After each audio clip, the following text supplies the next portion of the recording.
La Russie suspend ses exportations de céréales, la sécheresse frappe les États-Unis et l'Asie. L'Afrique de l'Est est submergée par une deuxième vague de criquets pèlerins. Les perturbations dans les récoltes et le transport que l'on voit partout dans le monde sont les indicateurs d'une crise alimentaire qui pourrait être plus meurtrière que la crise sanitaire.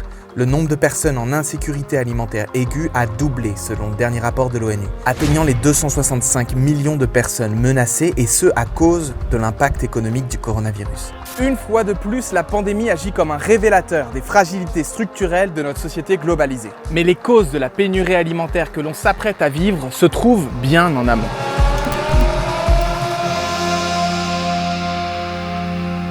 Si la Russie, premier exportateur mondial de blé et premier producteur et exportateur de céréales au monde, vient de suspendre ses exportations jusqu'au 1er juillet, c'est que les choses vont mal. Les mesures de confinement de 3 milliards de personnes et la mise à l'arrêt d'une grande partie de l'économie bouleversent la plupart des activités nécessaires au fonctionnement du système alimentaire globalisé. Depuis les fermes jusqu'aux supermarchés, en passant par les usines de l'agroalimentaire et la logistique, chaque maillon du système doit faire face au manque de main-d'œuvre. Les travailleurs agricoles sont bloqués aux frontières, aux difficultés d'approvisionnement, les coûts de transport explosent, ou à la disparition des débouchés. On a 600 000 tonnes de patates sur les bras parce que les gens ne mangent plus de frites. Quand on y regarde bien, on paye le prix des choix des dernières décennies qui ont transformé notre système agricole en un gigantesque jeu de Monopoly. La peur de manquer gagne les esprits et c'est la panique chez tous les joueurs. Regardons le plateau. À l'heure actuelle, de nombreux États font des surstocks par peur de manquer. C'est le cas sur les céréales pour presque tous les pays asiatiques. La Chine, qu'on connaît grand exportateur, importe actuellement de grandes quantités de farine, notamment depuis les États-Unis et la France, alors qu'elle dispose déjà d'une année de réserve. La Turquie et l'Algérie, deux grands pays où le pain constitue l'alimentation de base, en font autant.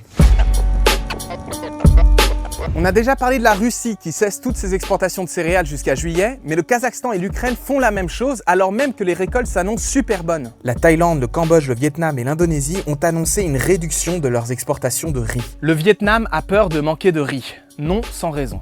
800 000 tonnes de riz ont été perdues à cause de la sécheresse et des barrages chinois sur le Mékong dont les vannes sont restées fermées. Si la sécheresse se prolonge jusqu'en juin, les récoltes de riz de février à juillet devraient être divisées par 2. Le Vietnam, responsable du quart des exportations de riz mondiaux, limite donc lui aussi ses exportations, ce qui aura des conséquences dévastatrices, en particulier dans de nombreux pays du Sud qui en dépendent.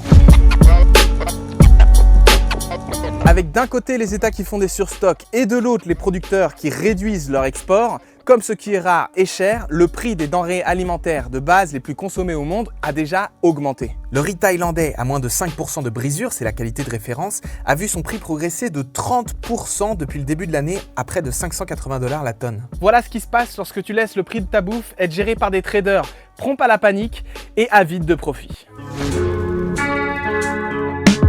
Mais pour l'Égypte, premier importateur mondial de blé, ou le Gabon qui importe 86% de ses céréales, ils sont censés faire quoi? Pourquoi n'ont-ils pas assuré une part conséquente de leur autonomie alimentaire, me direz-vous? Eh bien parce que depuis plusieurs décennies, le Fonds monétaire international conditionne ses aides financières à la spécialisation des États dans les productions de quelques cultures pour lesquelles ils bénéficient d'un avantage comparatif, c'est-à-dire la denrée qu'il est plus facile de produire à cet endroit qu'ailleurs. La production de riz des Philippines s'est effondrée parce que le riz importé coûte moins cher que celui produit sur place. Du coup, le pays se retrouve à poil lorsque les rouages se grippent. Pour les pays spécialisés dans le pétrole, c'est encore pire avec la dégringolade du cours du baril. Le Congo, dont 60% du budget repose sur les exportations d'hydrocarbures, va probablement perdre un tiers de ses recettes. Avec en prime les capitaux internationaux qui fuient l'Afrique et d'autre part la diaspora qui est de moins en moins en capacité d'envoyer de l'argent au pays, on va se retrouver avec une population de plus en plus pauvre qui va devoir payer sa bouffe de plus en plus cher.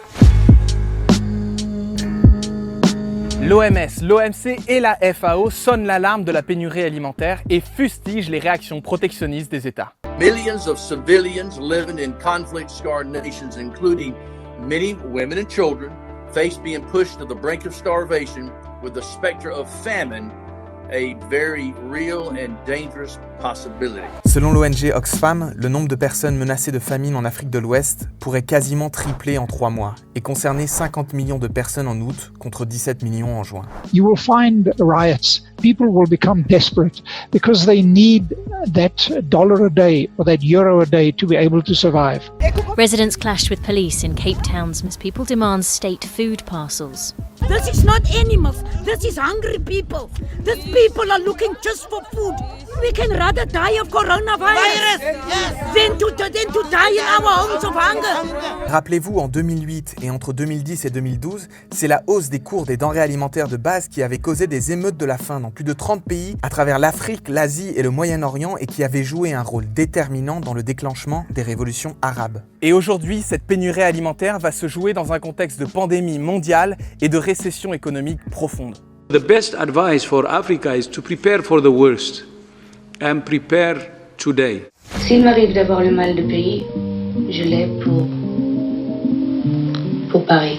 La France manque terriblement de main-d'œuvre agricole. Avec la fermeture des frontières, les saisonniers qui venaient normalement prêter main forte aux agriculteurs à travers le monde se retrouvent bloqués chez eux. Le déficit de main-d'œuvre s'élevait à 75 000 personnes supplémentaires en avril, la même chose en mai, soit un quart du nombre de travailleurs agricoles français. Qu'à cela ne tienne, notre ministre de l'Agriculture avait la solution. Moi, je veux lancer un grand appel à l'armée des ombres, un grand appel aux femmes et aux hommes qui aujourd'hui ne travaillent pas. Rejoignez la grande armée de l'agriculture française. Plus de 300 000 personnes se sont inscrites sur une plateforme dédiée. Seulement voilà. Seules 15 000 personnes sur ces 300 000 sont effectivement allées au champ en avril. On est bien loin des 75 000 nécessaires. C'est que le travail est dur et mal payé. Qui plus est, les agriculteurs ont été forcés de remarquer que les volontaires n'ont pas le niveau de compétence des saisonniers agricoles. À quoi s'ajoute que les débouchés habituels comme les cantines ou les restos n'existent plus. Certains agriculteurs préfèrent donc laisser pourrir des récoltes plutôt que de perdre de l'argent dans une main-d'œuvre qui n'est pas rentable pour récolter une production qui ne sera pas vendue. Cet épisode révèle surtout l'importance du recours aux travailleurs détachés. Qu'ils viennent de Roumanie, de Pologne, du Maroc ou d'Espagne, ils sont essentiels et pourtant ils sont mal payés sans la reconnaissance d'un contrat de travail français. En l'absence de cette main-d'œuvre exploitée, les fruits et légumes frais devraient se faire rares cet été et leur prix pourrait fortement augmenter. Rassurez-vous, le ministre de l'Agriculture Didier Guillaume nous promet qu'il n'y aura pas de pénurie alimentaire en France et on connaît la valeur des promesses de ce gouvernement. La France importe 50% de ses fruits et légumes, 1 sur 2. Or, on a vu que toutes les conditions ne sont pas réunies pour la production et l'acheminement de ces produits. Si ça devrait aller pour le moment, c'est parce que le pays est excédentaire en céréales, en produits laitiers et en viande porcine. On produit suffisamment de calories quoi qu'il arrive. Au pire, on mangera moins de courgettes et de tomates cet été. Sauf que... Depuis mars, notre gouvernement a décidé d'exporter un maximum de blé français. Nos exportations en direction de la Chine sont 5 fois supérieures à celles de l'an dernier. Si une sécheresse limite les récoltes, on n'aura probablement pas les stocks suffisants pour l'ensemble de nos besoins. Et ce n'est pas le marché mondial grippé et protectionniste qui comblera ce qui nous manque. Si nous ne sommes pas menacés par une famine en France, les conséquences en chaîne peuvent décimer certains secteurs agricoles. Même la FNSEA, le syndicat agricole, met en garde contre la politique d'exportation de la France en insistant sur le fait que la France n'a pas de stock alimentaire stratégique. Faudrait-il pour autant stocker, ne plus exporter et espérer importer? Pas si on a un tout petit peu de décence. Il serait criminel de suspendre nos exportations de blé vers les pays qui ne produisent qu'une infime partie de leurs besoins. Par contre, pourquoi vendre massivement le blé français à la Chine, qui est l'un des plus gros producteurs mondiaux et dispose déjà d'une année de réserve de farine? C'est l'expression la plus parfaite du libre marché tel qu'il se pratique en France, sans aucune vision stratégique. Rappelons que la crise alimentaire est déjà là. Et que chaque année, des millions de personnes meurent de faim dans ce système soi-disant efficace. 25 000 personnes par jour. Ayons conscience qu'en France aussi, c'est déjà la galère. Les économies des Français se réduisent drastiquement et les aides sont tardives et insuffisantes. Le président des Restos du Cœur raconte que les 1400 centres encore ouverts sont pris d'assaut. À Bordeaux, l'affluence à chaque distribution alimentaire a été multipliée par 5, à Toulouse par 3 et en Seine-Saint-Denis, le préfet craint des émeutes de la faim. La situation n'est pas vraiment meilleure chez les agriculteurs. En France, comme dans de nombreux pays, les agriculteurs appartiennent à la catégorie professionnelle au plus haut taux de pauvreté. Près de 20% des agriculteurs français ont déclaré un revenu nul, voire un déficit de leur exploitation en 2017. En France, 11 millions de paysans sont passés à la trappe en quelques décennies. Et en 2020, c'est encore une exploitation toutes les 26 minutes qui disparaît. Mais comment un secteur aussi indispensable à notre survie peut être aussi mal en point ? c'est que l'essentiel de l'argent que vous dépensez dans la bouffe est capté par les intermédiaires. Quelques grands groupes se font une guerre des prix qui les pousse à réclamer des tarifs toujours plus bas auprès de leurs fournisseurs de l'industrie agroalimentaire qui eux-mêmes achètent à leur tour le moins cher possible la matière première agricole auprès des paysans en bout de chaîne. Résultat, pour 100 € dépensés par le consommateur dans l'alimentaire, 6,50 € sont effectivement destinés aux agriculteurs en 2020 contre 8,20 € en 2012. Et après, on s'étonne que 2 agriculteurs se suicident par jour. Une bonne nouvelle tout de même. Le gouvernement, qui avait privilégié la grande distribution pour l'approvisionnement, a fait volte-face pour se tourner vers les halles en plein air et les marchés et encourager le 100% local dans les supermarchés, ce qui devrait potentiellement durer après le confinement. Le même gouvernement qui a signé le CETA, le traité de libre-échange avec le Canada, nous félicite aujourd'hui de consommer local. En temps normal, les circuits courts, c'est que 15% de l'approvisionnement alimentaire du pays. On peut se féliciter que les Français se tournent massivement vers les marchés, les petits commerces et l'approvisionnement via des AMAP, ces paniers de légumes. D'ailleurs, si tu veux t'y inscrire, je te mets un lien dans la description. Mais l'approvisionnement en circuit court de nos métropoles reste difficile, voire ingérable. Et ça reste la grande distribution qui capte l'essentiel des reports d'achat avec une explosion des drives et des livraisons. Pendant ce temps-là, l'Union européenne continue le libre-échange sans se poser de questions et conclut un nouvel accord avec le Mexique ce 28 avril pour toujours plus d'exportation et d'importation, toujours moins de taxes et une protection des investisseurs. Bah oui, c'est clair, c'est vraiment de ça dont on a besoin actuellement. Ouais. Bref, en l'absence de petites solutions miracles, il va falloir oser tout changer. Covid ou pas, les conditions historiques qui ont permis à un système alimentaire globalisé de prospérer ne sont plus du tout garanties pour les années à venir. Le système alimentaire mondial est un colosse aux pieds d'argile. Il repose sur une série de dangereuses dépendances. Dépendance en flux de main-d'œuvre et de transport, dépendance au flux de machines, de semences, d'intrants, de pétrole. Et on voit à quelle vitesse tous ces flux sont perturbés lorsqu'ils sont mis sous contrainte. Ce système est vulnérable aux chocs climatiques, aux maladies, aux crises économiques et géopolitiques et aux pénuries de ressources. Le premier réflexe après un traumatisme, c'est la volonté d'un retour à la normale. C'est d'ailleurs ce que préconisent les lobbies. Rien que 3 jours après le début du confinement, la Copa-Cogeca, le plus gros lobby de l'agro-industrie européenne, a demandé le report de toute réglementation environnementale relative à l'agriculture. Mais la normale ici est pire que le mal du coronavirus. Il faut de toute urgence développer une résilience de notre système alimentaire. Et la bonne nouvelle, c'est que des solutions existent. À moyen terme, le gouvernement pourrait remonter les prix minimaux sur les produits agricoles pour réguler la pression qu'exerce la grande distribution sur les producteurs et augmenter les taxes à l'importation. Mécaniquement, cette augmentation ferait remonter le prix des denrées, mais il faut se rendre compte qu'en 1960, les Français consacraient 34% du budget familial à l'alimentation. Cette part est tombée à 15% aujourd'hui, mais à quel prix ? Taboulé au poulet, 1,99 € les 500 grammes. Lidl, le vrai prix des bonnes choses.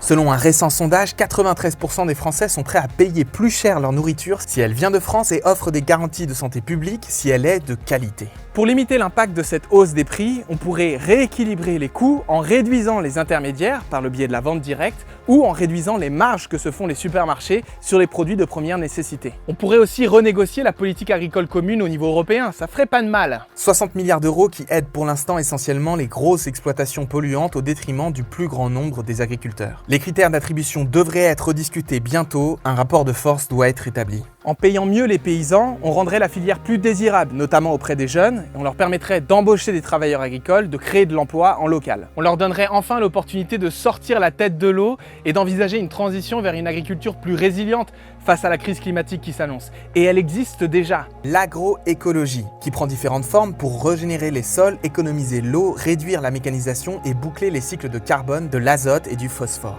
Les agricultures paysannes nourrissent encore aujourd'hui 75% de la population mondiale avec seulement 25% des terres agricoles et très peu de protéines animales. Si la production change, il faut évidemment que l'on change notre consommation. Le scénario AFTER, qui imagine une France autosuffisante en 2050, propose par exemple de réduire de 50% la consommation de viande, ce qui est une évidence, mais aussi la consommation de lait, de sucre, pour augmenter et diversifier la consommation de céréales, de légumineuses, de fruits et de légumes. En plus de changer notre consommation, on encouragerait aussi une agriculture plus respectueuse de la biodiversité, qui ne polluerait pas ou très peu les sols, et qui serait de plus beaucoup plus résiliente face aux crises à venir. C'est aussi le moment d'envisager des solutions un peu dingues et nouvelles. Dans leur proposition pour un retour sur Terre, un collectif de chercheurs et de philosophes propose de décarboner totalement l'agriculture. Remplacer les machines et l'utilisation du pétrole par de la main-d'œuvre et d'aller la chercher sous la forme d'une activité agricole à temps partiel pour toute la population économiquement active. Passer passer 15 à 30% de l'année dans les champs, tout spécialement dans les périodes de récolte, de préparation des sols ou du désherbage. Alors qui est chaud ?